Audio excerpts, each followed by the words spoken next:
Lieber, and I am the pastor of Mosaic Pomona here in Pomona, California, and we planted about 4.5 years ago.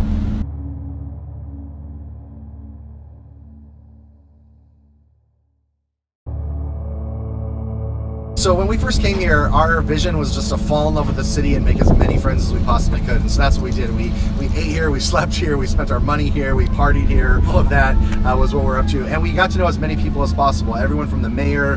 If we go to a mom and pop restaurant, we'd ask for the owner and tell them who we were. We're at a coffee shop right here. The owners are now a part of our community because of that. And so we got to know as many people as possible.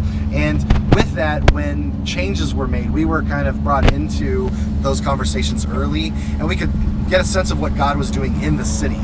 We could sense of what He was up to, what He was thinking, how He was moving, and got to shift with that. And so we've created a culture where we say change is the only constant at Mosaic Pomona, because we want to go where the Spirit of God's going in the city, and to be able to do that, you have to have a pulse on the city, and knowing people and having favor with them helps with that, definitely.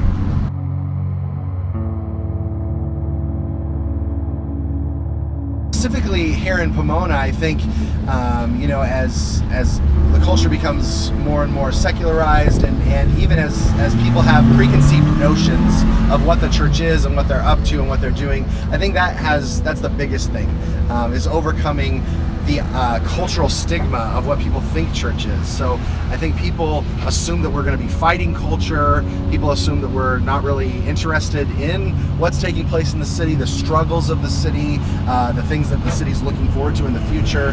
They just assume that we're here to have a service, to collect some money, and to teach some doctrine. So the biggest thing for us, the challenge has been just re-educating people on what the church is and what we're here for, and serving and like assuring people that we are just as much a part of the vision of the city moving forward, is absolutely critical, as much as it aligns with what we believe. So it sounds like you got two different crowds that you're trying to walk and help understand that. So you kind of shared how you're sharing and explaining that to the city. How do you explain that to your church and your leadership? Yeah, so with our leadership too, we help our people love the city as well. So we invite people to step into that space. And once people love the city, once they really have a passion for the city, they really fall in love, not just with the region, but where we're at. It's easy to call people to action. And we inspire people to the vision. So whether, for instance, our mayor came to us a few months ago and said, hey, Holt Boulevard just needs to be cleaned up. And we could have said, hey, we're doing a cleanup day and we need you to come up pick trash, but we really shared the vision of guys, this is our city, and God has called us to be a force of faith and hope and love, and that looks like us getting out there and cleaning up one of the thoroughfares of our city, that everyone that comes into our city drives down that street.